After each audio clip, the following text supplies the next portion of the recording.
All right, this video is the beginning of talking about Module 38 on sexual motivation and need to belong. So the beginning part of this video is talking about the physiology of sex. So that's the physical part. So for this part, I do have a video, a crash course video. I'm not going to play it within the context of this video, but I will post it on Canvas underneath this video. So underneath this, it'll say crash course physiology of sex. So that's the physical part. But in notes, I'm going to talk to you about the some of the differences. So some of the gender differences within physiology of sex. Has been dispute. There's been lots of different studies over the differences between sexual motivation of men versus women. Basically who has a higher sex drive. Many believe it is men. I think we've talked about before that it is men that have a stronger motivation. The question is, why is that? So there's the men that have a stronger sex drive. I was trying to find a picture of one of those stereotypical sleazy guys, and this guy came to mind. If you've ever watched that old TV show Three's Company, he's Larry. He's the schmoozer, you might say. So this may be a result of testosterone levels. There have been studies that look at men's testosterone levels, and they're finding that the more testosterone they have in their system, it increases their sex drive, as well as women if they have a higher testosterone for whatever reason. So it may include that, or it may be a result of culture. So it's interesting because in some cultures it is more prevalent and it is more socially acceptable, for example, for men to have a higher sex drive. And in a lot of cultures, women are kind of shunned upon if they have a sex drive.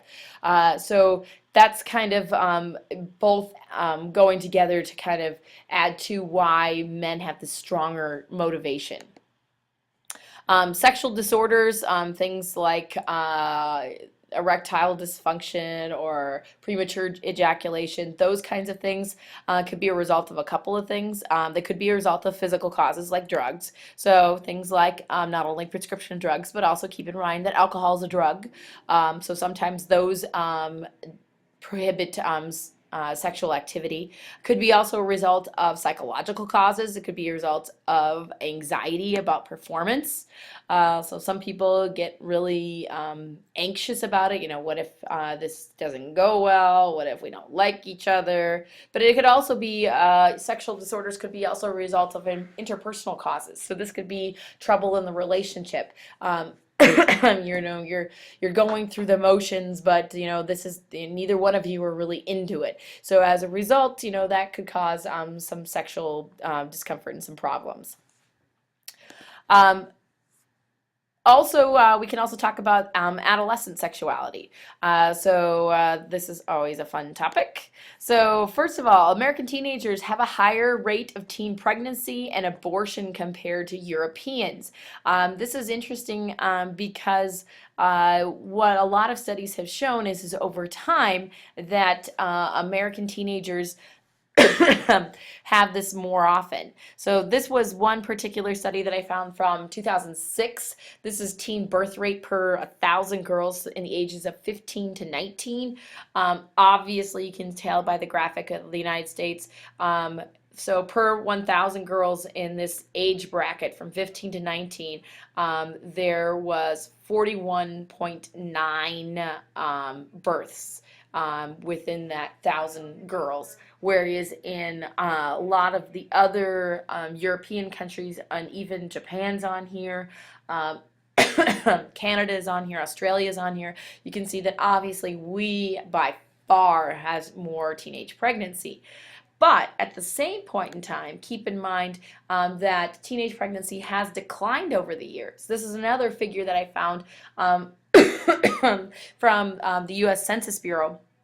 That looks at teenage birth rates. And so this was interesting because it was looking at different age brackets. So I'm not really sure why they broke out 15 to 17-year-olds here particularly, but they looked at 15 to 17-year-olds, 15 to 19-year-olds, and 18 to 19-year-olds. And you can see that there's this, a larger amount, a higher amount in the early 60s, right? And then it kind of dropped off and it leveled off for a few years in the mid 70s to the mid 80s. And then it had this spike, and this is kind of interesting. They had this spike late 80s, early 90s, and then it's been slowly declining. So this is common misconception where people are just like, oh my gosh, there's so much teenage pregnancy out there. Well, it's not nearly as bad as it used to be. So it is on the decline. It is on the downward trend. So other things about adolescent sexuality, some teenagers do sign virginity pledges. Obviously, at a Catholic school, we talk about abstinence a lot. And what their studies have found is that teenagers that do sign virginity pledges, it doesn't mean necessarily. I mean, they do have a better chance of not having premarital sex, but they do have obviously people that do break the pledge, believe it or not. And when they do break the pledge, so I found this was interesting.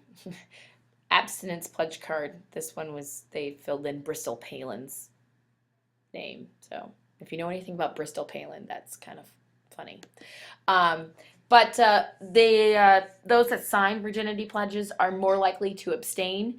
But also other indicators that you're more likely to abstain from sex as a teenager is if you have high intelligence, if you're religiously involved, if you have a father presence, whether you're male or female, and if you do service work. So those are kind of some of the correlations that they found as far as teenagers that are more likely to abstain from having sex before marriage. And so this is kind of interesting because some of them make sense as far as, high intelligence, hopefully you're smart enough to know, the risks involved and why it would not be necessarily a good idea. Obviously, if you're religiously involved, that makes sense. Father presence even, being able to have a male presence involved, whether you're a girl or a boy. But the service work is kind of interesting. They're not really sure why there's a correlation there. The best guess that they have is that, you become so involved with your service work, and maybe you see some of the negative outcomes for people who have had sex early before marriage. But those are kind of some of the correlations as far as teenagers that. All right, that's all I wanted to talk about with sexual motivation right now. Look for part 2 on Canvas. Let me know if you have any questions.